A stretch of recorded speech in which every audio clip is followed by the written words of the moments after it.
Hello, my name is Andrea Davis, and I will be presenting the 7 elements of design for design communication. Space. In design, space is referred to as the area within, around, above, or below something. Space is important because it can be used to separate and connect objects. Positive space is the area where the object is the main focus. Negative space is the breathing room for all the design elements on a single page.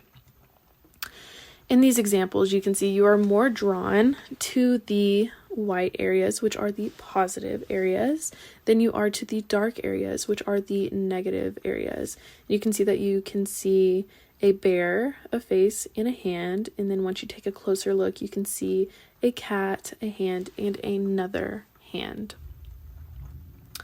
There are also lines. Lines are used to create a chain of connecting points.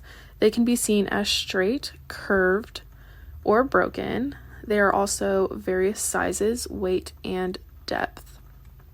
In these examples, you can just see a bunch of different lines, and these lines create a picture for you. And in the first example, you can see that the curvature on those lines can show a hand.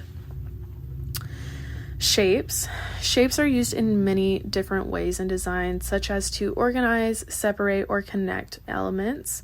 Shapes can also represent a concept, create a movement, or provide texture. Shape design has become simpler because of graphic design. In these examples, you can just see a bunch of different shapes.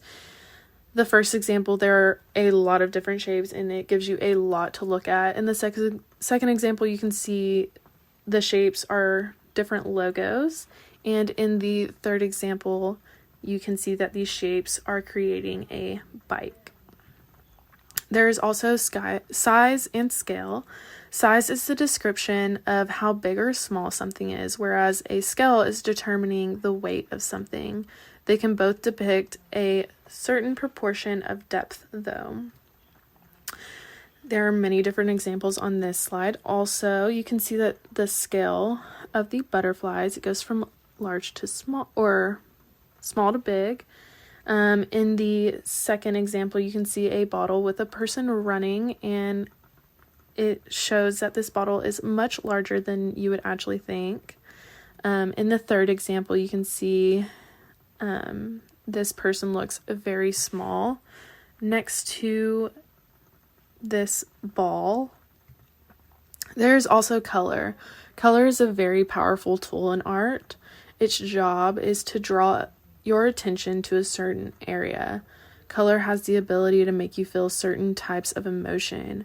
Bright colors tend to make people happy, whereas dull colors tend to make people a bit more sad. In these examples, you can see I chose a lot of different paintings. There's a fall painting with bright colors, and it makes you feel just a bit more happy, fallish. In the second example, you can see it's a bit more wintry with more blues and white colors, which are dull colors, and they make you feel a little bit more sad. It makes you think about winter. And in the third example, you can see that it is a sunset, and sunsets usually make people a bit more happy. There's also texture. Texture is referring to the surface quality in art. Some things will feel just as they appear. This is called real or actual texture. Some things look like they would be rough but are actually smooth.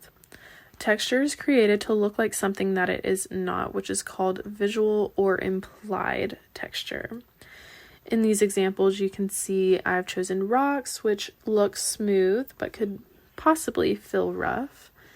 You can also see a wall, which shows that it has a very rough texture, and you can also see a fabric that looks very smooth and would feel very smooth. We also have value. Value can be referred to as tone. It is a relative lightness and darkness of an object. A light object sitting against a dark background would result in a high contrast, as the shape would be highlighted or made the focal point. In these examples, you can see that you're more drawn to the white shoes than you are the black shoes, because the white shoes are the positive space and the black shoes are the negative space.